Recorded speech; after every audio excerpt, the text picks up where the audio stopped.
Okay, so I've got the mouse and keyboard combo here. Came in super cost effective. This cushion is really soft. You don't really notice the wave pattern here in the keys, but it feels comfortable.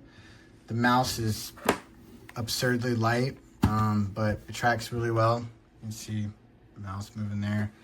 The one thing I will note that isn't necessarily ideal is, so you see that little green light? The keyboard goes into sleep mode, and hopefully I wasn't just showing my password while I was doing that, but the keyboard goes into sleep mode, but I mean, you can see that mouse active. Put something up here so you can see just where, there it is. Okay, so super responsive. I like that it only takes one USB, so that way, because my laptop only has one USB, so the fact that it can share that one is great. Again, the mouse is comfortable. You've got the little thumb support. You've got the dual buttons on the side.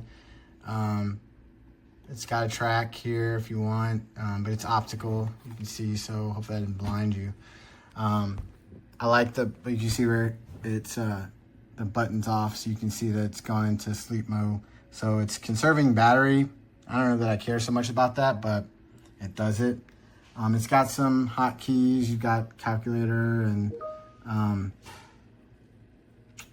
play and fast forward and sound on and off, which is, I like. That's why I bought this one, because it had those buttons.